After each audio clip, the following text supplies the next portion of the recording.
যশোরের সরকারি মাইকেল মধুসূদন কলেজে জাতীয় বিশ্ববিদ্যালয়ের 2025-26 শিক্ষাবর্ষের ভর্তি পরীক্ষা চলছে। আজ সকাল 11টা থেকে দেশব্যাপী একযোগে শুরু হওয়া অনার্স প্রথম বর্ষের ভর্তি পরীক্ষায় এম কলেজ কেন্দ্র অংশ নিচ্ছেন কয়েক হাজার শিক্ষার্থী।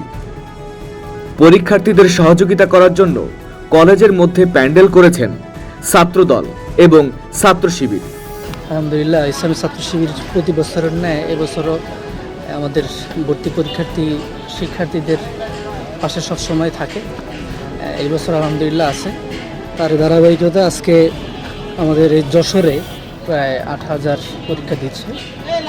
তো আমাদের এই কলেজে 3500 পরীক্ষা দিচ্ছে। আলহামদুলিল্লাহ, এখানে আমাদের ভাইয়েরা অভিভাবকদের জন্য একটা ব্যবস্থা রেখেছে তাদের বসার। এরপরে হলো শিক্ষার্থীদের মোবাইল সংরক্ষণ, ব্যাগ সংরক্ষণ, পাশাপাশি শিক্ষার্থীদের কিছু উপহার দেওয়া হচ্ছে।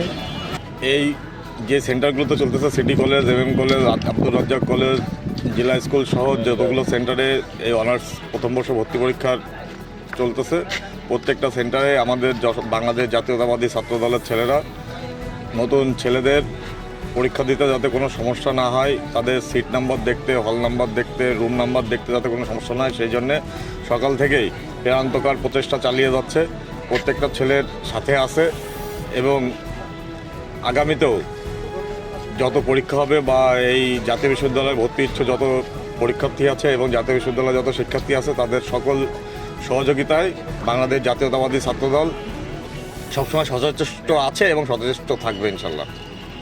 তারা পরীক্ষার্থীদের ব্যাগ, মোবাইল ফোন ও অন্যান্য সরঞ্জামাদি জমা রাখা, খাবার পানি সরবরাহ সহ বিভিন্নভাবে সহযোগিতা করছে।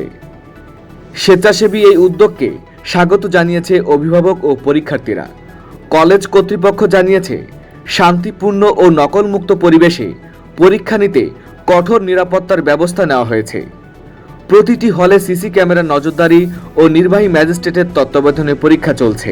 এখানে পরীক্ষা আলহামদুলিল্লাহ মোটামুটি ভালো হয়েছে। এখানে পরীক্ষা দেওয়ার কারণ হচ্ছে আমরা ভার্সিটির প্রিপারেশন নিয়েছিলাম, ভার্সিটিতে কোনো পজিশন আসে নাই, চেষ্টা করেও পজিশন আসে নাই, তারপরে এখানে পরীক্ষা দিয়েছি। আল্লাহর রহমতে পরীক্ষা ভালো হয়েছে এবং সব থেকে বড় কথা একটা যে আমরা একটা কোশ্চেনে আশা করছিলাম, সেটা হচ্ছে আমাদের প্রধানমন্ত্রী তারেক রহমান কোনবারে আর কি প্রধানমন্ত্রী শপথ গ্রহণ করেন, ত্রয়োদশে শপথ গ্রহণ করেন, সেটা আশা করছিলাম বাসা থেকে এবং এখানে এসে পেয়ে গেছি। এটা সব থেকে বড় আশা ছিল। আলহামদুলিল্লাহ ভালো হয়েছে। প্রশ্ন স্ট্যান্ডার্ড ছিল, মোটামুটি সহজ মনে হয়েছে। সব কিছু পড়াশোনার ভিতর থেকে এসছে। আলহামদুলিল্লাহ ভালো হয়েছে। আশা করি সবাই ভালো রেজাল্ট করবে। এবছর জাতীয় বিশ্ববিদ্যালয়ে 4,30,000 আসনে বিপরীতে আবেদন করেছেন 5 লাখেরও বেশি পরীক্ষার্থী। ভিডিও চিত্র Amanullah Aman, reporter Abdullahil Khalid, new south Bangla, Jessore.